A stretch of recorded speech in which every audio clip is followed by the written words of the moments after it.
Guys, King Janet here. Welcome to a quick view video from Phil's podcast that was on the 9th of August. He said something quite interesting and I think he revealed something he might not have meant to have revealed. I'm just going to play it from this point here and then I'll talk about what I mean afterwards. I have all these tax issues that are not resolved because I never had the money to pay them off. They put me on payment plans, they put me on agreements, and every time it looks like, oh, I'm getting to a better position, something fucks me over. So I don't need to go through every example, but I'll just give you an example from last year. Last year, someone stole my identity. They found a way to get access to a site they shouldn't have had access to. They then decided to take money from me. Okay? Thousands of dollars. This was not like, we fucked around.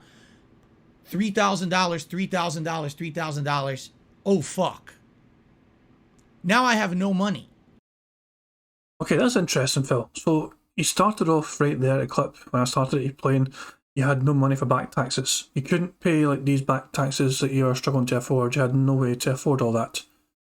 And then all of a sudden you go into your identity theft story, which by the way, this version of your story is completely false. And you say you suddenly had $3,000, $3,000, $3,000 stolen off you. $9,000. So you didn't have any money to pay your back taxes, but you had $9,000 just sitting there in your account, and all of a sudden it was gone just like that. Nah. I'm not buying this, Phil. I don't think many people are buying this story. The fact of the matter, Phil can't admit that the legitimate, bank leaks are legitimate, obviously, you know what I mean? Like, that he cannot admit those are real because it would open himself up to far too many questions. Like, obviously, the iTunes microtransaction data is over $40,000 worth of microtransaction data on those bank leaks, and he would have to try and explain that. So his thinking instead is just say it's all fake and this is what happened instead. But the problem with this story is it doesn't really make a lot of sense because if Phil had $9,000 suddenly stolen off him, it's news to us. This is a brand new bit of information that Phil has shared all of a sudden. And if it's to be believed, then it raises a lot more questions than it does answer them, because Phil is basically admitting that he had $9,000 sitting in his account doing absolutely nothing, even though he had things he needed to pay, such as back taxes and all that garbage, all while pleading poverty. And keep in mind, this is after a bankruptcy.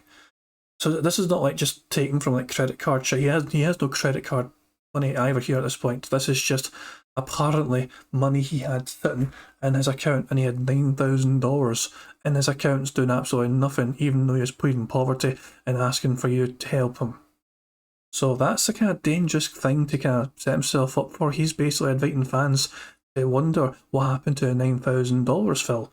Did he ever recover it? Did they recover it for him? Or is it a write-off? Is it all gone?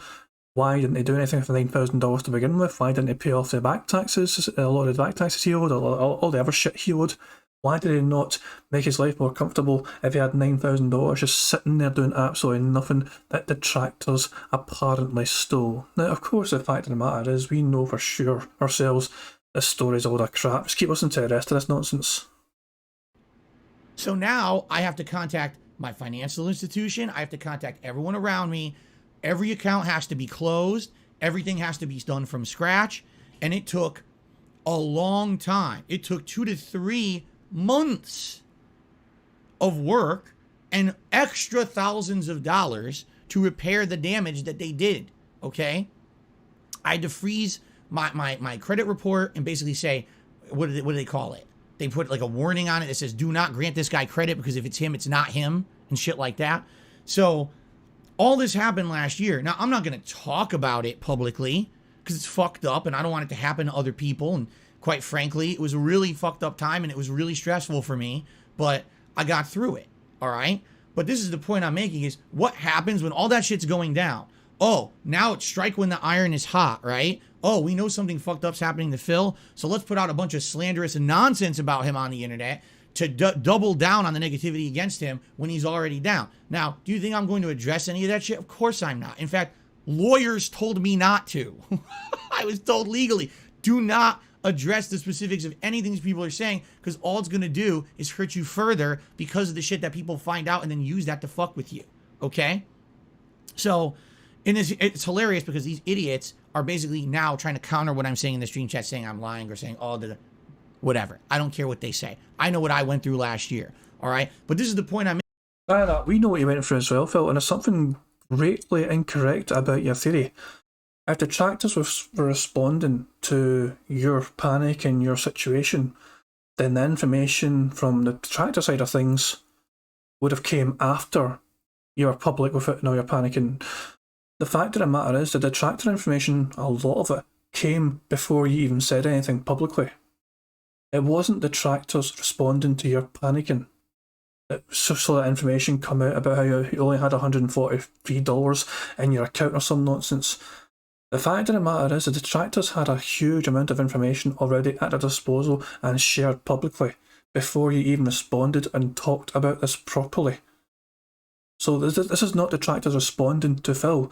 This was Phil panicking, clamming up, not sure what to do about it, as his whole world was crumbling down around him, as the truth was revealed that all his bank leaks were revealed to all, including the microtransactional data that was shown so frequently on your account. So your narrative completely falls apart right there as well, Phil, because the timeline does not make sense for you here.